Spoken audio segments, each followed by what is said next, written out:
What if the woman cleaning your office floor knew 6 languages, and held the key to a $2 billion deal? Rosa, a black janitor, faced public humiliation when the chairman mocked her for her skin and her work. "Stick to cleaning, that's all you're good for," he spat. But what came next shattered every assumption. The hum of a phone vibrates against the cold table, demanding to be heard. The boardroom fell silent as the chairman's voice sliced through the air. "You people should stick to scrubbing floors, not daring to sit near a business table." His words weren't just cruel, they were public, meant to strip away dignity. Heads turned toward Rosa, the black janitor quietly mopping a corner of the room. She froze, her hands tightening around the handle of the mop. The sting of his words clung to the walls like smoke, suffocating. Eyes darted away, but no one spoke up. The chairman smirked, leaning back in his leather chair as if he had won something. The tension was unbearable, the injustice naked for everyone to see.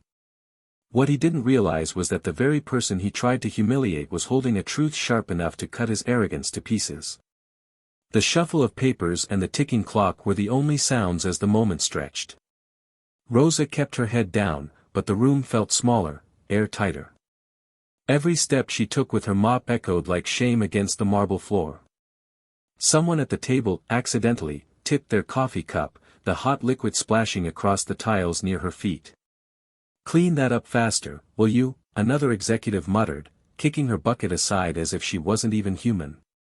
The small gesture stung worse than the insult itself. It was a reminder that in their eyes, she didn't belong. Not one person at the table met her gaze. She was invisible, trapped in plain sight, carrying humiliation that no one else dared to notice. But beneath the silence, her phone began to buzz. She glanced at the screen, an international number, flagged Japan. The executive snickered. "What, the janitor's taking business calls now," one sneered. Rosa hesitated, then pressed accept. "What would you do if this happened to you?" The chairman leaned forward, his voice dripping with disdain. "This is America. Don't pretend you understand real business, especially not with people like them." Laughter rippled across the table, sharp and cutting. Rosa felt the weight of every stare pressing her into the ground, her mop still at her side like a chain. For a moment, it seemed she would shrink into silence. Then, she lifted the phone to her ear, her posture steady. The room quieted as she spoke, fluid, confident Japanese rolling off her tongue. Every syllable clear, commanding. The executives blinked in disbelief. "Wait, she speaks Japanese," someone whispered. Rosa continued the call, switching seamlessly to English when needed, negotiating with precision. The laughter died, replaced by stunned silence. Her words carried authority the chairman could not control.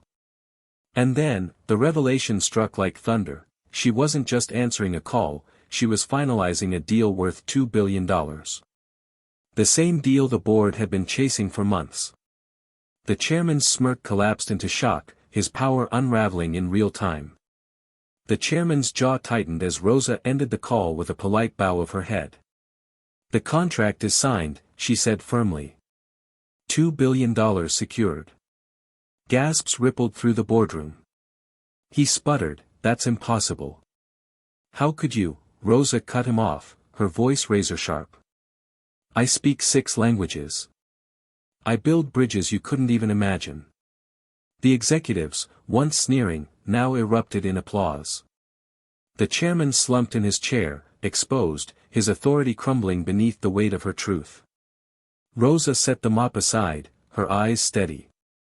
"Respect is not defined by the job I do, but by the value I bring." The room echoed with a silence far louder than his earlier insults. If you believe justice must always win, drop a comment and subscribe for more stories like this.